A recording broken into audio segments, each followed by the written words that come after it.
having a rotation? Really close. And again, because of this offense and the guys that have been here, I know what they can do. And then these young guys have stepped up and made some plays. So I feel pretty good about what they got going on. So now that we've got a starting quarterback and getting the timing down with routes and things like that, it's really improved a bunch. And so we're getting to the point where we can narrow down and say, this guy's running this play, this guy's running that play. How are we going to get the ball to this kid? So it's really shaping up for us. Can you give us any idea of who's playing where? And here's the answer to the question. To be honest, because we do it based off the routes, now we'll start out with, who's a 9 and who's that, but they learn concepts, guys. It's not tied into what position they are as far as more so as it is to where they are in the lineup, as far as the formation. Does that make sense? Because you could see Trevon as an outside receiver, but he'll be an inside guy for this play, and then he'll be in the boundary for that play. And so but as far as depth-wise, we feel good. Like, I think we have 7 guys that I can really count on that we could go out there with and win a game. Who are those 7, Coach? 7 guys. Good Lord, you would put me on the spot. With depth chart-wise, Emory, D'Lo, Trevon. And you feel good about Javonte Stallworth, even though he's a little short and comes off with a limp. He's still my man. And Quindarius Carr. And then I feel good about Jalen Denson and CJ. So if we can get those guys lined up, we're going to be fine. Y'all asking all the tough questions, man. Javonte is someone that kind of goes under the radar, doesn't get talked about a lot. I mean, what's he done to kind of keep himself in the rotation, keep himself in the conversation? He don't make mistakes. And anytime you hear them refer to a guy as crafty, he's a guy that's going to play because he's smart. He understands the game. He was a quarterback in high school.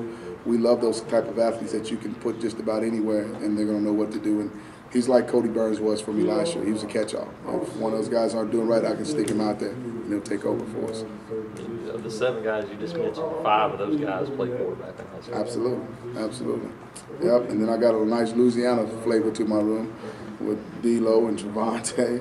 All the way across the board. Don't get and Trevon. They let me know every day about the crawfish and boudin. I'm about tired of hearing about it. We've heard a lot about Quan Bray off camp. You did not mention him. Right. Quan's got some alignment things he's got to take care of, and he knows. That doesn't mean he won't be ready for the first game. That's why we don't play this week. Thank goodness. But he's got to come on. Just talking about having young guys like that involved and in the mix. You mentioned a couple of guys that are in there.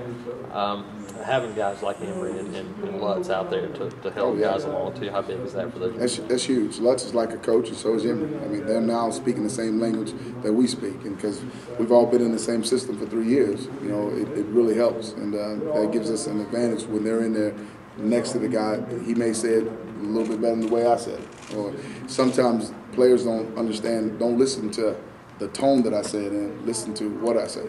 And sometimes, as a coach, you may say it with a tone where they'll turn it off, or maybe they don't feel as good about it. But a player being able to say, hey, this is what coach is trying to say, may help. So when you have guys like that, that's the type of leadership that you want, because they're leading them in the right direction. And Emory and Lutz, and there's some other guys, and you'd be amazed, D'Lo and Javonte are both at that stage. And now Q is confident in what he's doing, and we've got a nice little group going there, and with the guys behind him, bringing them up. So. What has Jalen done to get into your good graces? I guess CJ every scrimmage he's made plays. I don't think we've had a single scrimmage where he didn't score a touchdown. So that to me tells me the kid can play. CJ the same way. Because he's so smart, he played quarterback, the speed of the game didn't bother him. He gets lined up, he understands coverages, he understands leverage, and that gives him a chance.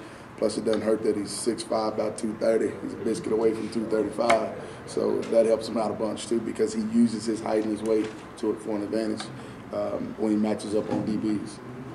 How about Javonte physically? Is he 100% now? How long? Yeah, he is. And I don't know if he ever 100%. I mean, I say that, but when you come back from an injury, and everybody likes to say you're 100%, but your body, you can only take so many beatings. But what he does, he's so crafty. He understands it's not where they line up, it's where they wind up. So a defense may show him something before the snap, but by the time the ball is snapped, he's in the right spot getting it done. And that's what he brings to the table. And he understands windows where he can slide to the next window and give a quarterback confidence that he's in the right spot.